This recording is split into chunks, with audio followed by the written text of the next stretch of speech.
Welcome into Duval Daily, presented by GenJag.com. I'm Jordan DeLugo. Thank you so much for tuning in here on Wednesday, April 26th.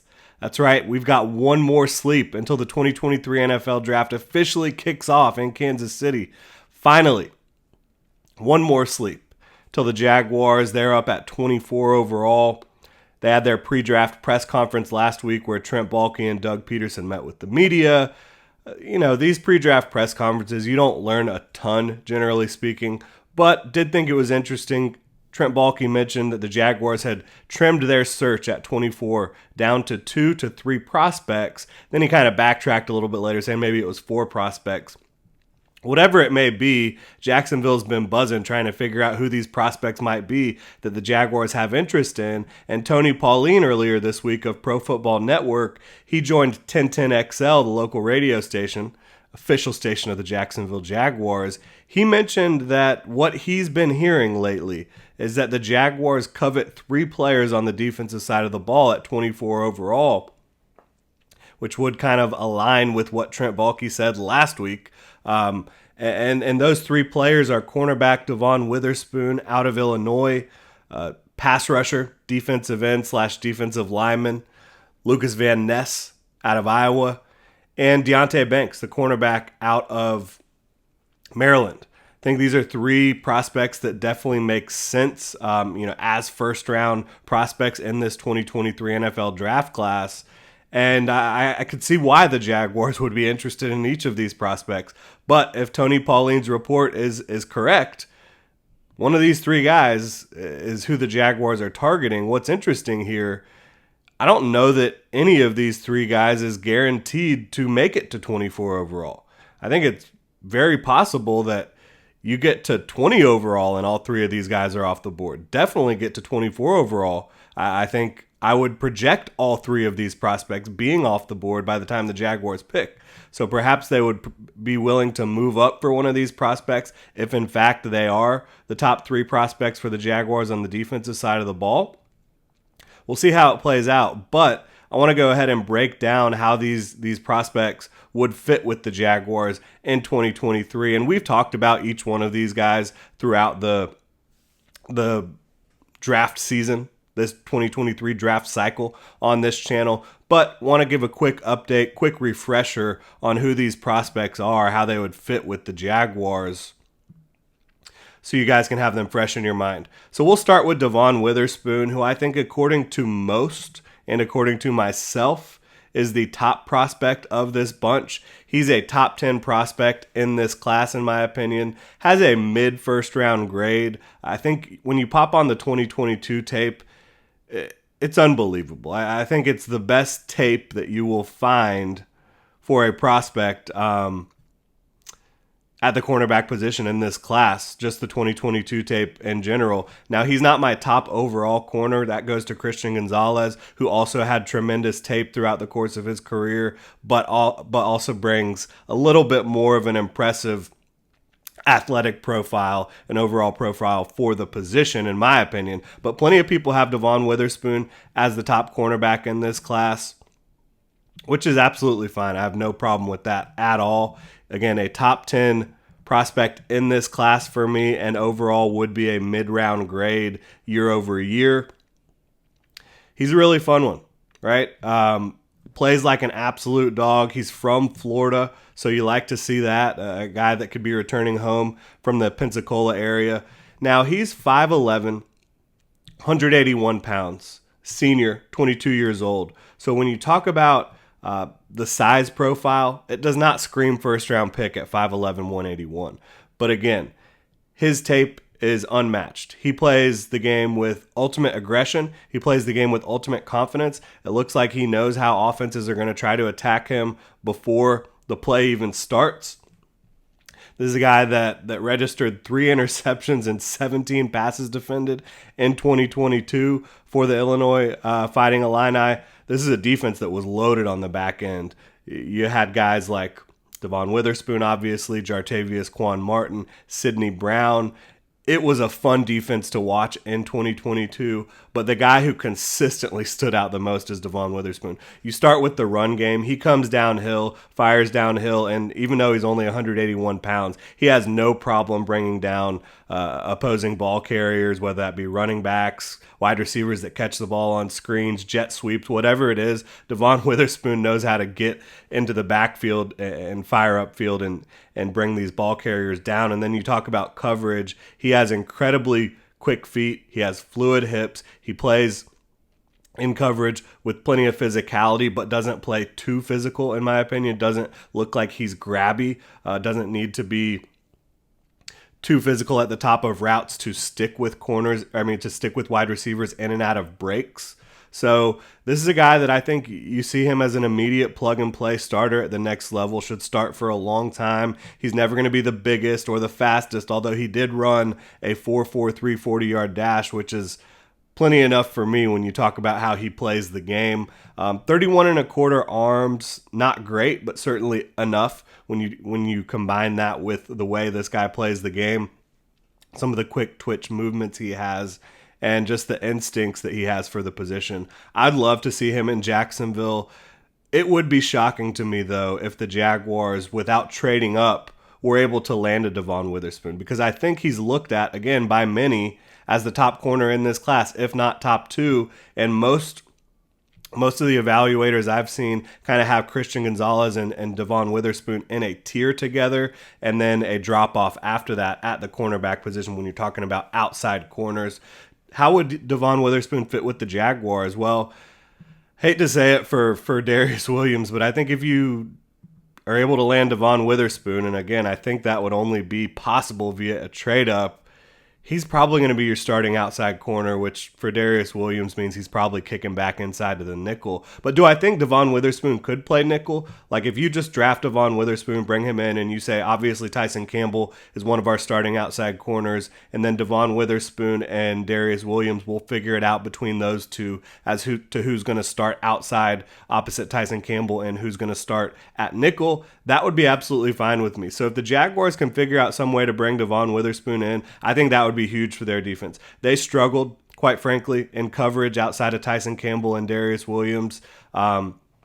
You had Andre Sisco made some huge plays in coverage. So did Rayshon Jenkins. I think you need a little bit more consistency on the back end there in coverage. And Devon Witherspoon, I think, would bring that to you. He would also bring you, again, a guy who's going to be a physical pursuit player and be willing to get his nose dirty against the run. So I think you would love Devon Witherspoon in Jacksonville for the Jacksonville Jaguars. I just don't see how it's possible unless they trade up, right? The second player here we've got is Lukas Van Ness. Defensive lineman, edge rusher out of Iowa, guy who never started. A lot of people have held that against him, but a redshirt sophomore in 2022. The Iowa Hawkeyes, the way they decide who's going to start for them is based on seniority, right? So Lukas Van Ness, redshirt sophomore, not going to be the most senior player on the roster, but I'll tell you what, when he did get into the game, he was definitely their best defensive front player and one of their best defensive players as a whole.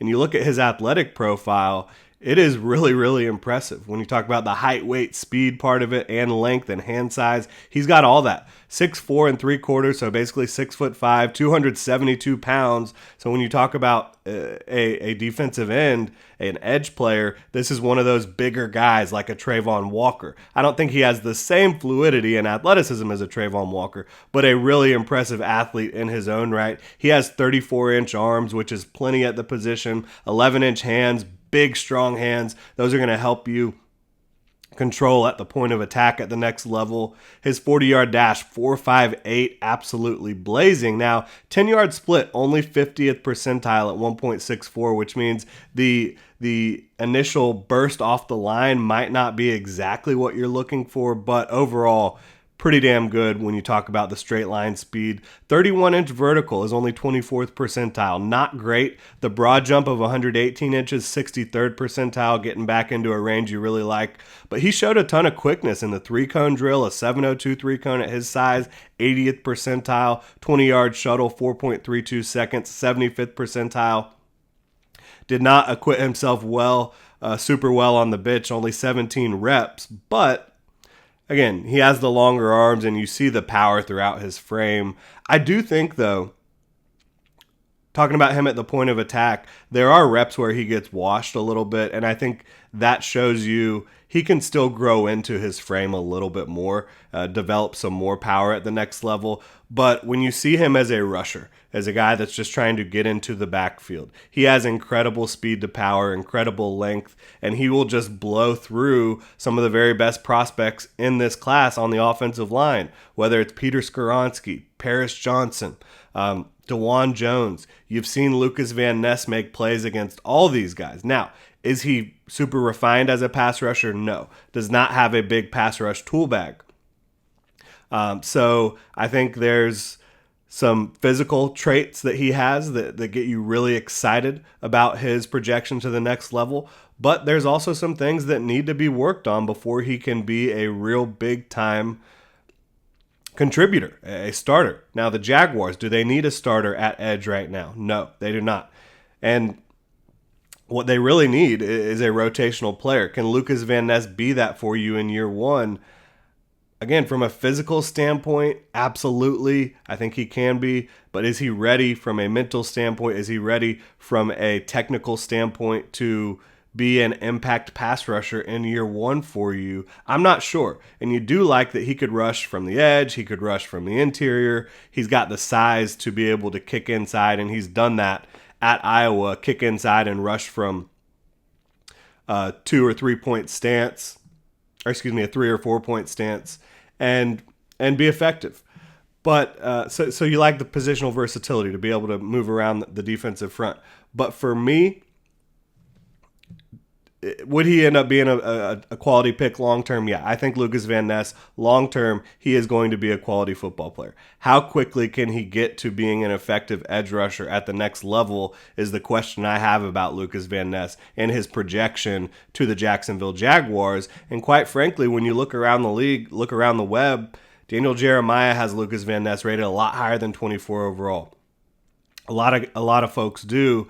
I'm just not sure that he's going to be available for the Jaguars at 24. Could he be? Yes. I think it's more likely that Lukas Van Ness is within striking distance at 24 than Devon Witherspoon, but still not 100% sold on that, and not 100% sold on the fact that he will come in and be what you need in year one. And the reason I'm talking about year one so much is because the Jaguars are now in a window.